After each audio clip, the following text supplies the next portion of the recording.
Welcome to the future of Israel and the Jewish people. I'm your host, Frank Caporale. We're back again. We're in the book of Exodus. We're working on the Passover. They just got dismissed by Pharaoh. And I'm here with my good friend, John Genoese. Hi, Frank. God bless you. God bless you too. It's great to be here again.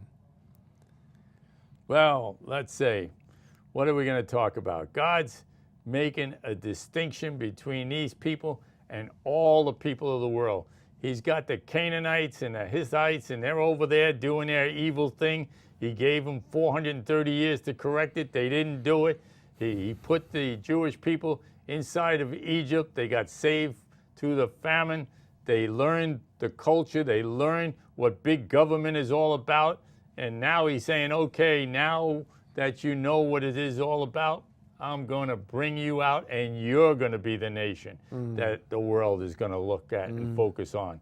And he does a great job with them. They are tough people, but he does a great job. And you know, sometimes, John, you need tough people to get a job done. Because when they own up to doing it, you can't stop them. And that's what we're seeing in modern Israel today. You can't stop them. Yeah. John, where do you want to start reading? Okay, how about we can pick up right where we left off. That'd be good. We're in chapter 12, starting at verse 42. Now, don't forget, at this point, we just found out that it was 430 years to the day, to the very day. So they went out from Egypt. So at verse 42, we continue. It is a night to be observed for the Lord, for having brought them out of the land of Egypt. This night is for the Lord, to be observed by all the sons of Israel throughout their generations. The Lord said to Moses and Aaron, this is the ordinance of the Passover. No foreigner is to eat of it, but every man's slave purchased with money, after you have circumcised him, he may eat of it. A sojourner or hired servant shall not eat of it. It is to be eaten in a single house, and you are not to bring forth any of the flesh outside the house, nor are you to break any bone of it. There's that notion of intact again. Right? It must be intact. All the congregation of Israel are to celebrate this, but if a stranger sojourns with you and celebrates the Passover to the Lord, let all his males be circumcised, and let him come near to celebrate it. And he shall be like a native of the land, but no uncircumcised person may eat of it. The same law shall apply to the native as to the stranger who sojourns among you. Then all the sons of Israel did so. They did just as the Lord had commanded Moses and Aaron. And on that same day, the Lord brought the sons of Israel out of the land of Egypt by their hosts. Well, you know, on the last show, we were talking about these people that went with the Jewish people. That's right. And it sounds like right here it's a referral to them. That's right. They can have the Passover if they're circumcised. Now, the circumcision is a blood covenant. You know, the parents are dedicating their child. Well, the dedication actually is later. But they're offering their son, and whether it's the firstborn or the second or the third or the fourth, they all get circumcised. And then later on, when they're a teenager, they commit to the nation of Israel, which is a bar mitzvah, right? Yes. So he's taking these people out, but he's giving them instruction after instructions on instructions of what they are to follow. Okay? What's your comment on what we just read? Well, I want to just for a moment, because you basically covered everything that I would have liked to. I'm sorry about that. No, I'm not. I'm saying it's a good thing. So I can go right to this comment. No, don't misunderstand me, Frank. I get an education just sitting here next to you. Note verse 49. This is taken out of context by those who are perhaps well-intentioned but very misguided. The same law shall apply to the native as to the stranger who sojourns among you. And they lift that out of context and say, well, you know, people that perhaps come to the United States illegally, something like that, oh, well, they're entitled to the same rights, privileges, and all. I don't want to get political. But they use this verse Really? to defend that, and taking it out of context with what came before it, which is a sojourner or hired servant shall not eat of it. It is to be eaten in a single house. You are not to bring forth any of the flesh outside the house, nor are you to break any bone of it. All the congregation are to celebrate this. But if a stranger sojourns with you and celebrates the Passover to the Lord, let all his males be circumcised. And then let him come near to celebrate it at that point, and he shall be like a native of the land. So when we're saying here, the same law shall apply to the native as to the stranger, that's because they have joined themselves to the house of Israel and are to be treated the same as native sons because they have joined themselves to us. And that's a good point, because this is also a spiritual thing. This isn't a political thing. Right. Okay? The nation of Israel, what were they supposed to be? We're going to find out that he wants them to be a people that is his, marked by him, you know, to be concerned with the poor, to love and be devoted to God. That's what he's trying to do here. And Right. so, you know, if you're really spiritually, you know, you're probably going to have to give up some of your American attitudes, which is being independent, because we have to be dependent on God, okay? And if you're like I am, you know, from a Mediterranean background, well, I might have to give up being forceful, bossy, feisty. Is that Mediterranean background? Is that what that is? I'm Italian, and that's the way they are. They like to fight, okay? Some do. Okay, That's they for like, sure. well, there's a lot of them that do. They drive around in black cars with black hats. Okay. Okay, so this is going to be a community that's going to be a new commandment I give you, to love one another, the poor, as I have loved you. I've taken you out of slavery, so you must love one another. That's what he's trying to get across to them. By this, everyone will know that you are my what? Disciples, Well, that's my right. people, That's my from the new nation. covenant, right? Yeah, Mhm. if you love one another. So the theme is right up front that I'm establishing this covenant with you to love. Okay? Mhm. Well, John, what else you got? Oh, and before we start reading again, we see the theme developing of distinction between what is God's, what is not. That God is marking out a people. He's going through a very, very painstakingly detailed set of steps so that people can begin to understand the concept of holiness, separation, where God, it really is God, and there's a consequence to being in relationship with Him. There's a consequence to not being in relationship with Him.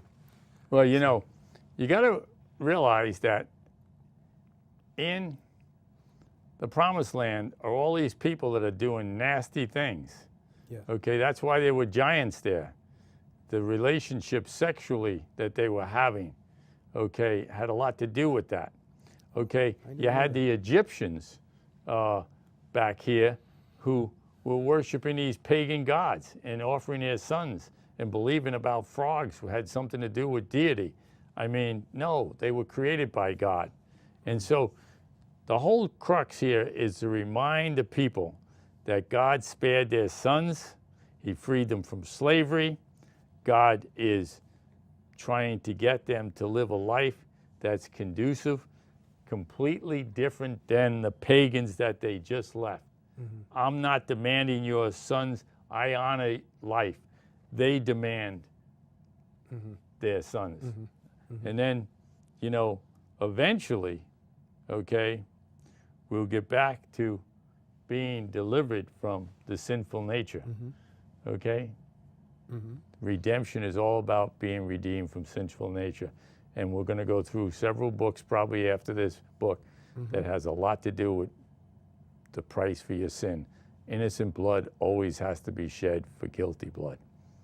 Without the shedding of blood, there's no forgiveness of sin.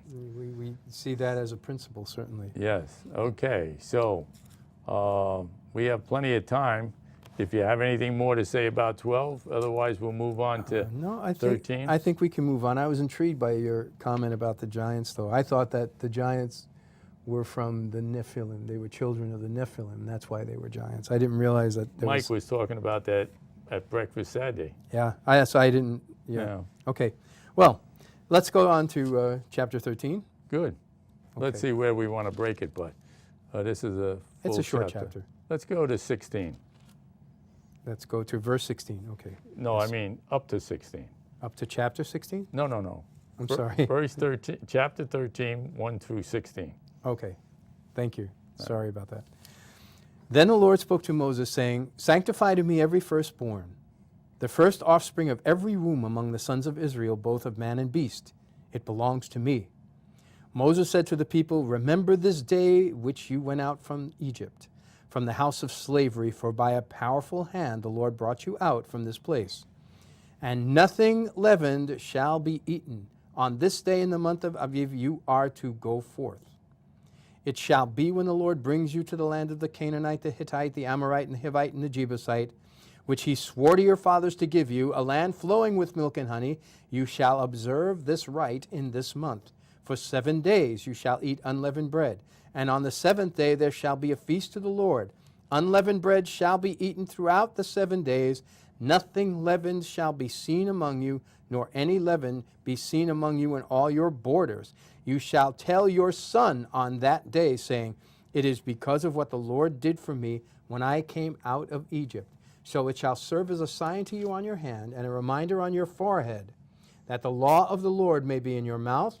For with a powerful hand the Lord brought you out of Egypt. Therefore you shall keep the ordinance at its appointed time from year to year. Now when the Lord brings you into the land of the Canaanite, as he swore to you and your fathers, and gives it to you, you shall devote to the Lord the first offspring of every womb, the first offspring of every beast that you own. The males belong to the Lord. But of every first offspring of a donkey you shall redeem with a lamb. If you do not redeem it, you shall break its neck.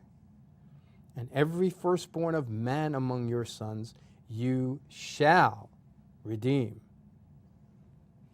And it shall be when your son asks you in time to come, saying, What is this? Then you shall say to him, With a powerful hand the Lord brought us out of Egypt from the land of slavery.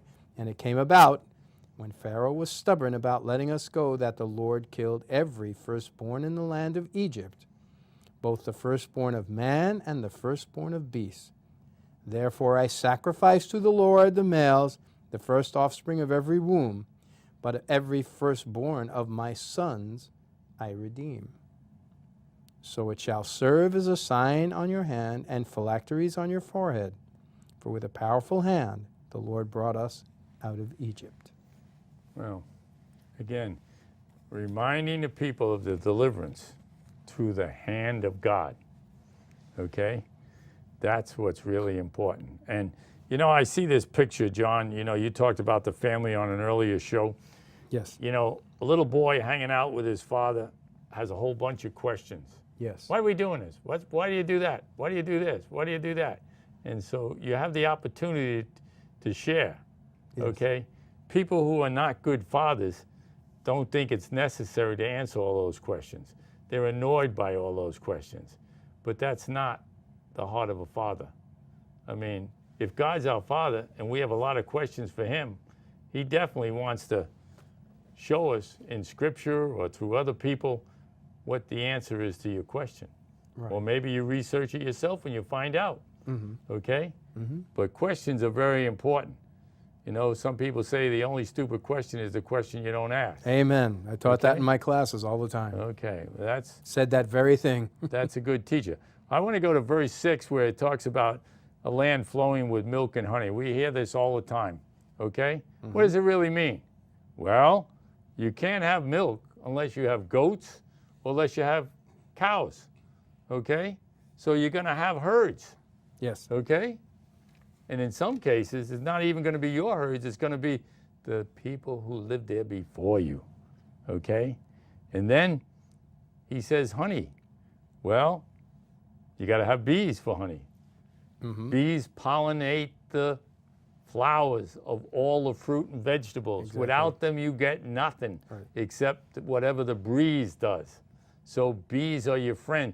Good farmers hire beekeepers to bring hives into their Absolutely right. into their vineyards and into their farms to cultivate to fertilize the pollen. And so bees are very important. Mm-hmm. So he's already telling them, they know what it means. They're agricultural people. They know what it means. We don't know what it means, okay? That's true. Okay? And Yes. now he goes into the 7 days of no yeast, okay? It's like purify yourself. Get the sin out of your life, okay? Mm-hmm. Every Jewish person knows that the matzah represents without yeast, which represents without sin. Mm-hmm. And it goes on. Now, 7 years, there was a period of, after 7 years, a time of rest, okay? And there was other laws we'll cover later on with the significance of 7. But 7 is the number, I believe, that relates to God, the perfect number, Mm-hmm. okay? That's why gamblers use it, okay? You know, it's terrible to be talking this way, but, you Right. know, people roll the dice. What are they doing? They're using God's number to be a winner. Well, you know, if you get God, you are a winner. That's interesting. Okay? I can truthfully say I never looked at dice that way in my life. Yeah. I'm never going to hold a pair of dice again without thinking about that. Okay. And I can't remember the last time I held a pair of dice, to be honest with you, but Well, you know, board games and all that sort of yeah, thing. board games, right. Okay. I did have something. We notice that he's speaking about the leaven and the importance of the leaven again. Now we just went through this, and he's saying it again. He's repeating it, and so I think we can conclude from that this is very meaningful to God, that the people follow this direction and meditate on it and contemplate it. What is this about? And we notice also in verse 16, it mentions the phylacteries. Now, there are people who've seen pictures or even seen Orthodox Jews wearing, taking this very literally and tying the little, tying the phylacteries on their head. That's called tefillin. And we've seen Jewish people wearing tefillin this very day. Another observation I'll make is, you shall tell your son. One of the things that we have as a culture, problematically in almost every culture, is cultural drift from generation to generation. We have what's called the generation gap, right? Yep. And this single act of saying, you shall tell your children, and they tell their children, that is something, that is like a piece of rebar that binds all generations together. And so it's something that preserves the nation intact and prevents generation gap, each successive generation gap, from destroying the cohesion of the nation as a whole. That's why even Jewish people who are, well, we'll say cultural oriented rather than spiritually oriented, still feel attached because of the holidays. Absolutely right. Okay. Absolutely correct. Okay? And so The glue of the Jewish culture God knows all over what the he's world. doing. God knows what he's Indeed. doing. He does He's indeed. trying to keep this body together from one end of eternity to the other. And he's doing a job with them. And so I also saw that as, now God says this is a sign to the Jewish people. We know the false Messiah wants to put his signal on our hand or on our forehead. He wants to put a digital chip here or here so that nobody can buy or sell unless they have that digital chip in them. And here is an imitation of God. The enemy is always trying to imitate God's. Okay? The donkey. I was reading this and I thought, well, why would you not redeem the donkey? I asked the same question also. It's a beast of burden, right? So Yes. I would redeem the donkey, right? I Yeah. like donkeys, okay? But if you didn't for some reason, you got too many donkeys, you don't want to pay the price for it, you don't want to offer a lamb in place of it or whatever, I don't need a donkey. Why do we break its neck? Is it trying to say that, again, symbolically, that a donkey is a very stubborn animal, okay?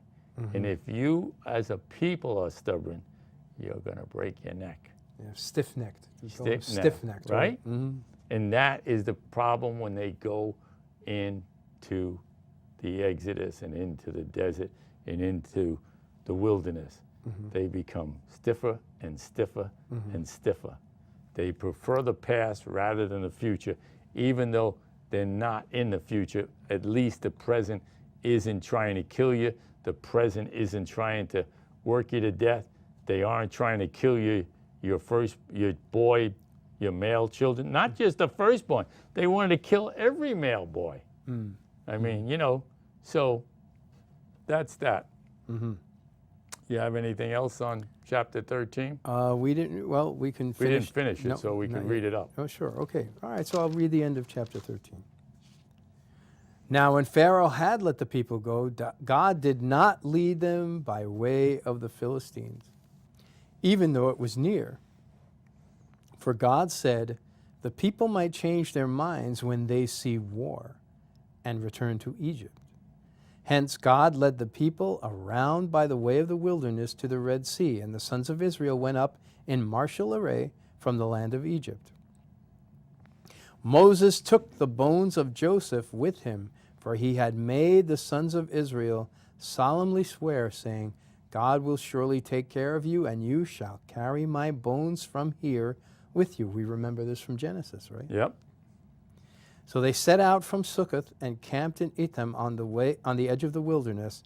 And the Lord was going before them in a pillar of cloud by day to lead them on the way, and in a pillar of fire by night to give them light, that they might travel by day and by night.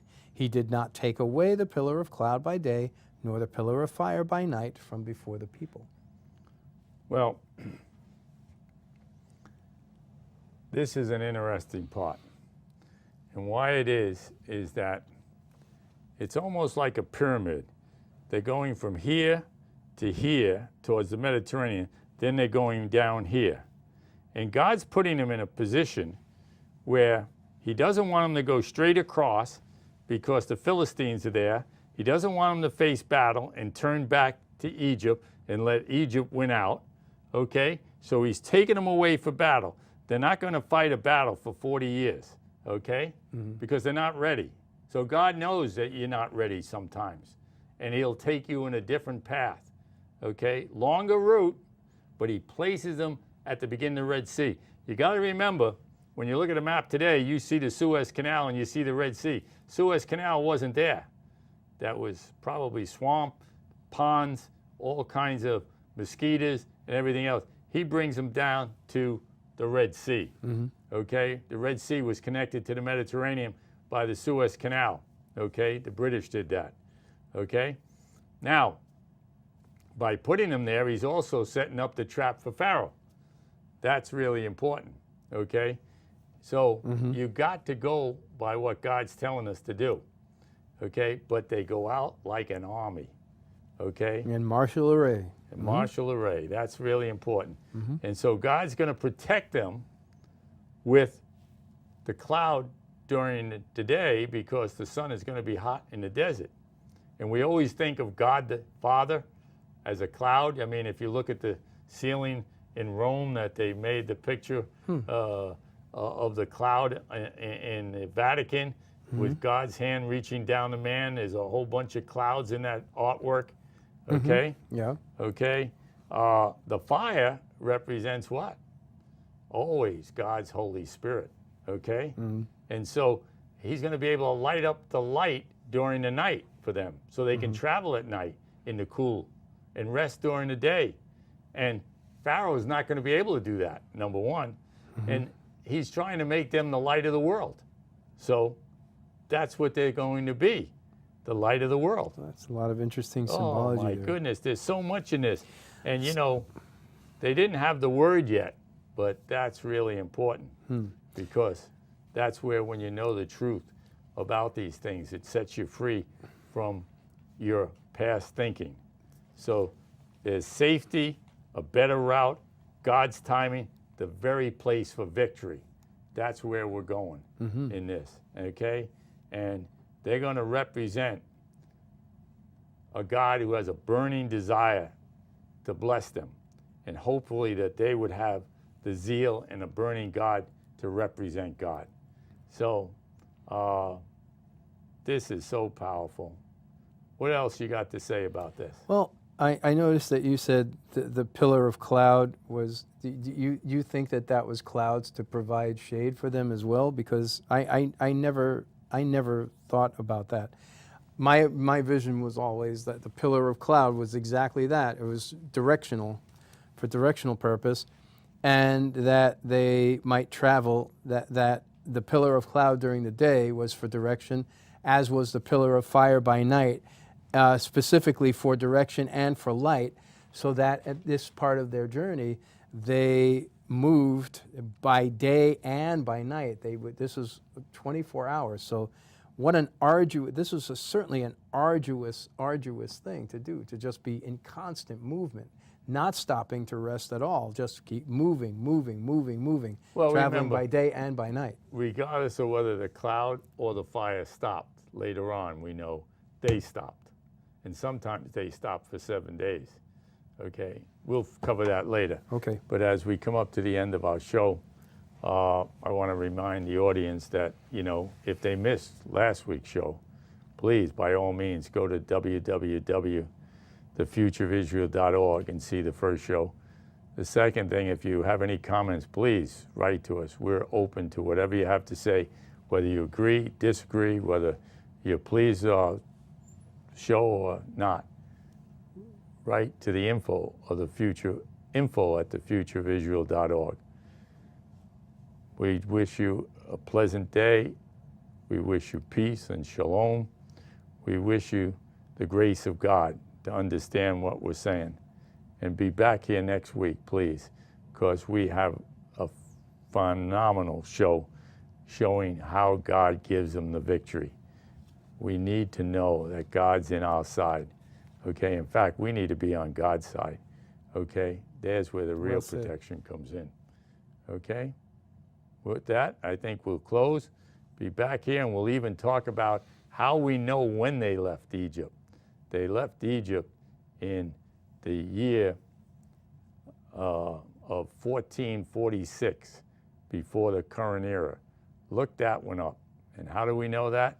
We know when Solomon built his temple, and it says it was 480 years after the Jews left Egypt, and that was 966 before the current era.